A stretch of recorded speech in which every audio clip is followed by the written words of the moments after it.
Hello friends, hope you are all safe with your family in this current situation. I am here with another tutorial. This is related to rechargeable batteries. I am sure almost all of you have used rechargeable AA batteries, that is pencil batteries, or AAA batteries, that is remote batteries, in any of your peripherals like I am using it in my Xbox controller and remote. However, in some point of time, you got confused charging these batteries. The charger of these batteries, in most of the time, not smart enough to cut the charging by detecting if it is fully charged or not. Maybe you have already invested money for buying advanced chargers or intelligent chargers and also broke few of your rechargeable batteries by overcharging it for a long period of time and concluded that these batteries are worthless. In this video, I am going to show you how to charge your rechargeable battery with the help of any standard charger. Yes, you heard me right. You don't need to buy any smart charger or OEM battery chargers to get the most out of your batteries.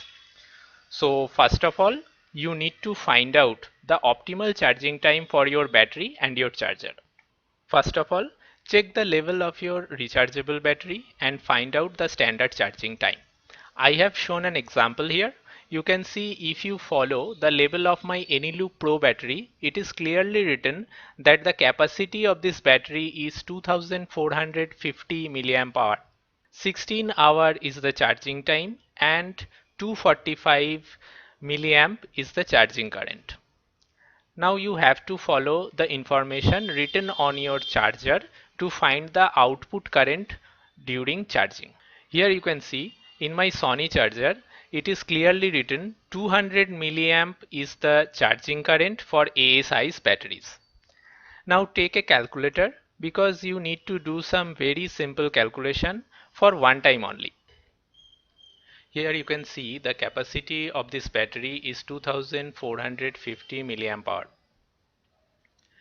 The standard charging current is 245 milliamp and standard charging time is 16 hours. So if I multiply standard charging current with standard charge time, it is 3920. So you can see to charge it fully, you need to put 60% extra current in this battery. Now the charger output is 200 milliamp, you can see here. So the charging time will be D divided by F, that is 19.6 hours. It indicates that it requires 19.6 hours to fully charge it, but not more than that. The problem is if you start overcharging it for many charge cycles, then the battery will gradually die and become unusable at a point of time. So never overcharge your battery. Some of you have mentioned in many forums that your battery is getting heated while you charge it. First of all, it is normal to some extent that the charging generates heat. But if the rated charging current of your charger is more than the battery specification, it will generate more heat. More current the charger is pushing to the batteries to charge it fast, more heat it will generate. In this example, the charger is 200 milliamp, which is lower than the battery rated charge current of 245 milliamp. As a result, it never overheats while charging. I would recommend to buy a charger having charge current equal or slightly lower than the battery specification to reduce heat generation. One of the enemies of these NIMH batteries is heat. It gradually decreases its efficiency with time. Less heat is always better.